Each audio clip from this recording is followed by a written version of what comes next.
308 subject structural design and drawing और topic है आज का mixing and placing of concrete.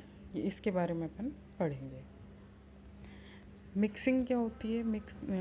Concrete की mixing operation consist of rotating and steering the objective being to coat the surface the all aggregate particles with cement paste and to blend all the ingredients of the concrete into uniform mass. This uniformity must not be disturbed by the process of discharging from the mixture.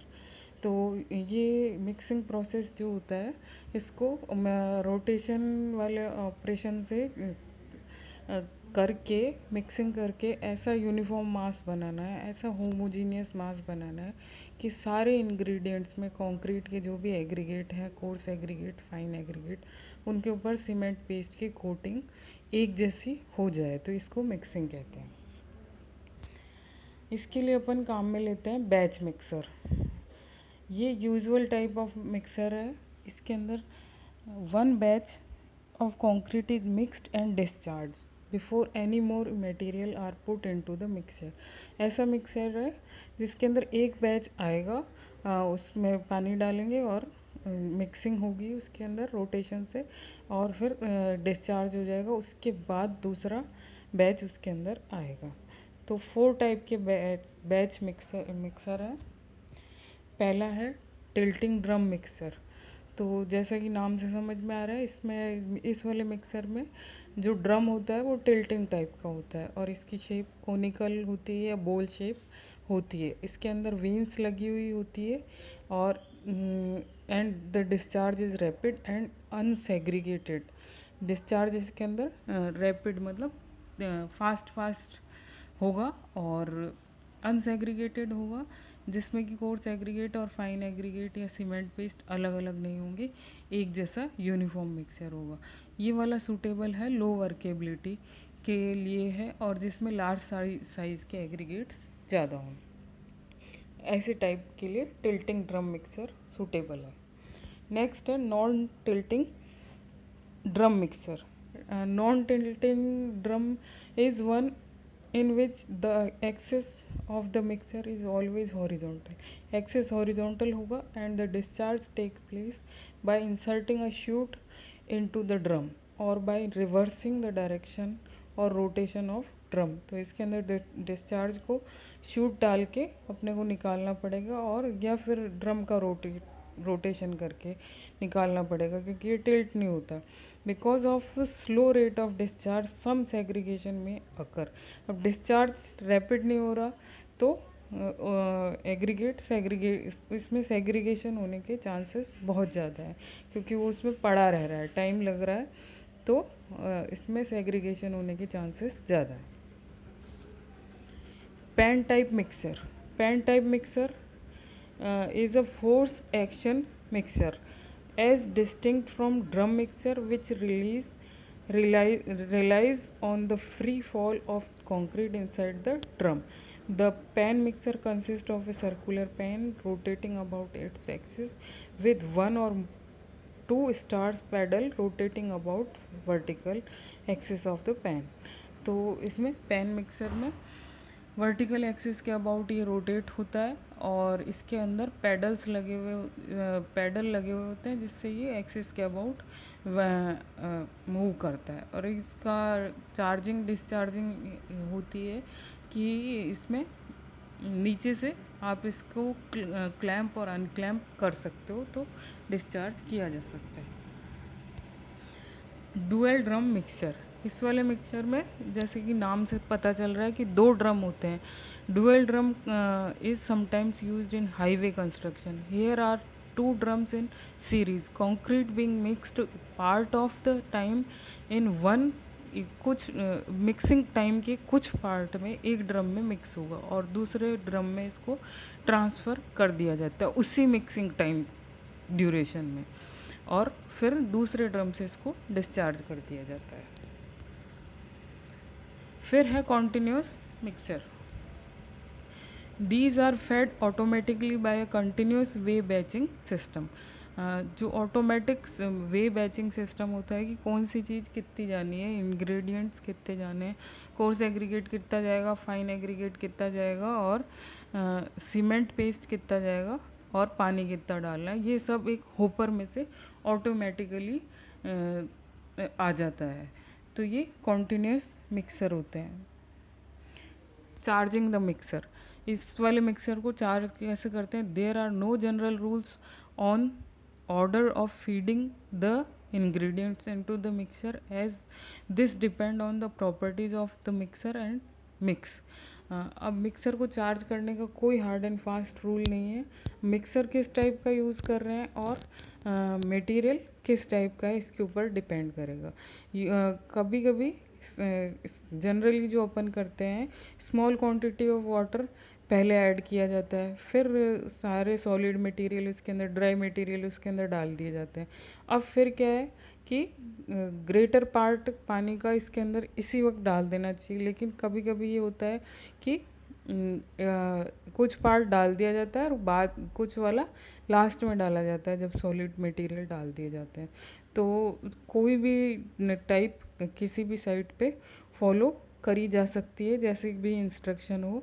However when using very dry mixes in drum mixture, it is necessary to feed the coarse aggregate just after the small initial water fed in order to ensure that the aggregate surface is sufficiently wetted.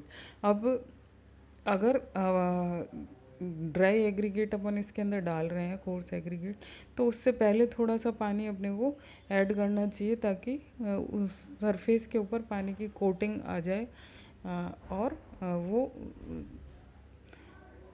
और वो cement paste को अपने ऊपर coat होने के लिए allow करें, क्योंकि ड्राई सरफेस के ऊपर पेस्ट की कोटिंग प्रॉपर नहीं होगी। तो थोड़ा सा पानी उसके अंदर पहले ऐड किया जाता है। Uniformity of mixing, in any mixer it is essential that a sufficient interchange of material occurs between part of the chamber so that a uniform concrete is produced. The efficiency of the mixer can be measured by the variability of the sample from the mixer. ASTM prescribes sample to be taken from about points 1 by 6 and 5 by 6 of the discharge of the batch, and the difference in the properties of the two samples should not exceed any of the following. अब क्या है कि 1/6 जब इसके अंदर sample लिया जाता है 1/6 पॉइंट पे, जब मिक्सिंग टाइम है उसके 1/6 टाइम पे, और 5/6 टाइम पे सैंपल लिया जाता है। तो इन दोनों की प्रॉपर्टीज़ में ये जो 6 पॉइंट नीचे दिए हुए हैं, इससे ज़्यादा अंतर नहीं होना चाहिए। डेंसिटी ऑफ कंक्रीट में 1 LB पर क्यूबिक फीट से ज़्यादा फ़र्क नहीं होना चाहिए। एयर कंटेंट 1% से ज़्यादा नहीं। Slump 1 inch when average is less than 4 inch, 1.5 inch when average is less than 4 to 6 inch. Percentage of aggregate retained on 4 number sieve 4 is 6%. Compressive strength 7 day 3 cylinder 7.5% से ज़्यादा फ़र्क नहीं होना चाहिए। Mixing time, mixing, it is important to know the minimum mixing time necessary to produce a concrete of uniform composition and reliable strength. Mixing time or period should be measured from time all the cementing material and aggregate are in the mixture drum will take out the concrete. तो mixing time क्या होता है? जब अपन mixing time होता है कि अपन इसके अंदर एग्रीगेट डालते हैं और मिक्सर चालू होता है, एग्रीगेट डाला है और डिस्चार्ज हो रहा है, वहाँ तक का टाइम जो होता है मिक्सिंग टाइम होता है। Mixing time depends on the type and size of mixer, on the speed of rotation and the quality of blending of ingredient during charging of the mixer.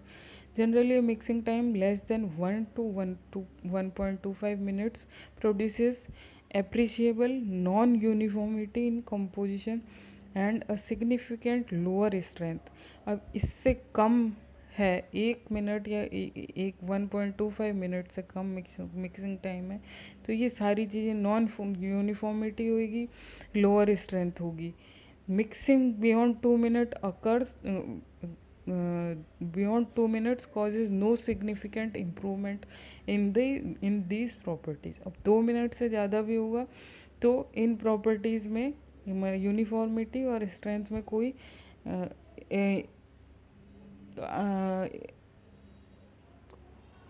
Increase नहीं हो रहा है। तो prolong mixing, if mixing take place over a long period, evaporation of water from the mix can occur. अगर ज़्यादा time mixing ले रहे हैं तो उसमें से पानी का को इवोपरेट हो जाएगा with the consequent decrease in workability. पानी कम हो गया तो वर्केबिलिटी डिक्रीज होगी, वर्केबिलिटी डिक्रीज होगी तो स्ट्रेंथ इंक्रीज होगी। ये एक प्लस पॉइंट है। A secondary effect is that of grinding of aggregate. ज़्यादा मिक्सिंग टाइम होगा तो एग्रीगेट ग्राइंड होना शुरू हो जाएंगे, पर्टिकुलरली इफ़ सॉफ्ट। अगर सॉफ्ट एग्रीगेट लिए हैं तो डेफिनेटली वो ग्राइंड होना शुरू हो जाएंगे। द ग्रेडिंग दस become फाइनर and the workability lower, और ग्रेडिंग फाइनर हो जाएगी, वर्केबिलिटी कम हो जाएगी। In case of air entrant concrete, prolonged mixing reduces the air content। अब अगर उसमें अपने को एडमिक्सचर यूज़ किया है एयर एंट्रेंट एडमिक्सचर, तो उससे उसका एयर कंटेंट भी रिड्यूस हो जाएगा। नेक्स्ट है ready mix concrete. Ready mix concrete क्या होता है?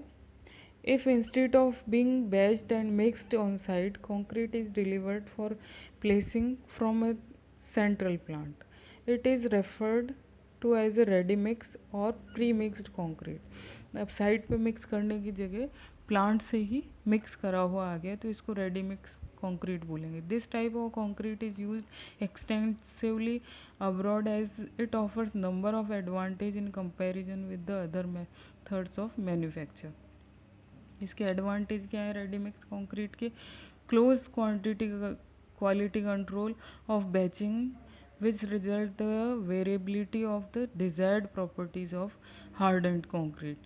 Use of congested sites, use on congested site, जहाँ पे मटेरियल को रखने की जगह नहीं है, रोड़ी और बजरी के ढेर रखने की जगह नहीं है, तो वहाँ पे ये रेडी मिक्स कंक्रीट वाला मेथड काम में आता है कि मिक्स बना हुआ आ गया और डायरेक्ट उसको प्लेस करना है। Use of agitator trucks to ensure care in transportation. अब रेडी मिक्स कंक्रीट लाने के लिए एजिटेटर ट्रक्स का यूज़ करना पड़ता है ट्रांसपोर्टेशन के लिए। दस prevention segregation and maintaining workability. तो ये जो इस टाइप के ट्रक होते हैं इसके अंदर सेग्रीगेशन कंट्रोल करने के लिए चीज़ें अपने आप लगी हुई होती है, सिस्टम अपने आप लगा हुआ होता है। Convenience when small quantity of concrete और इंटरमीडिएट प्लेसिंग इज रिक्वायर्ड। अब अगर स्मॉल क्वांटिटी रिक्वायर्ड है तो ये मेथड कन्वीनियंट है और प्लेसिंग भी इसमें तुरंत कर दी जानी चाहिए, तब तो ये कन्वीनियंट है। There are two categories of ready mix concrete: central mixed and transit mixed or truck mixed। In the first category, mixing is done in a central plant and then concrete is transported in an agitator truck। In the second category, the material are batched at a central plant but are mixed in a truck। Concrete placing and compaction of concrete. इसके बाद concrete की placing कर दी जाती है तुरंत और compaction किया जाता है। प्लेसिंग और कॉम्पैक्शन ये साइमल्टेनियस मेथड प्रोसेस है जो कि करने ही होते हैं। इसमें बीच में टाइम गैप देना अलाउड नहीं होता क्योंकि कंक्रीट सेट होना शुरू कर देता है। तो operation of placing and compaction are interdependent and are carried out simultaneously। They are most important for the purpose of ensuring the requirement of strength, impermeability and durability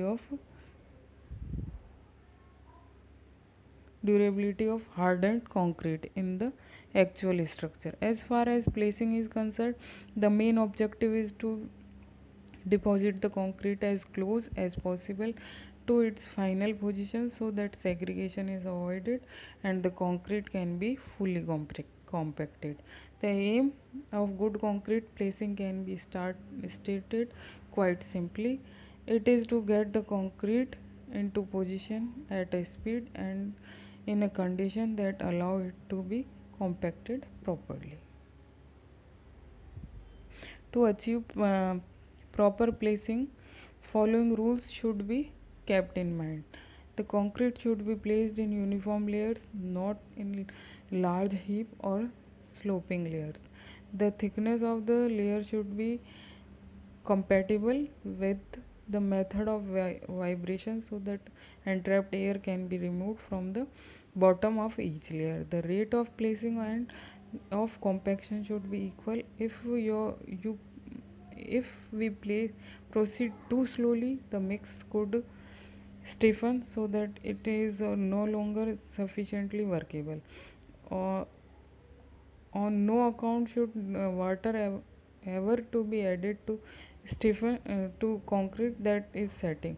On the other hand, if we go to too quickly, we might race ahead of the compacting making it possible for them to do their job properly. Each layer should be fully compacted before placing the next one, and each subsequent layer should be placed whilst the underlying layer is still plastic so that monolithic construction is achieved. Collision between concrete and formwork or reinforcement should be avoided. For deep section, a long down pipe ensure accuracy of location of concrete and minimum segregation. We must be able to see that the placing is proceeding correctly, so lightning should be able for large deep section and thin wall and columns. So students, ये सब था mixing, placing and compaction के बारे में. I hope कि आपको समझ में आ गया होगा. Thank you.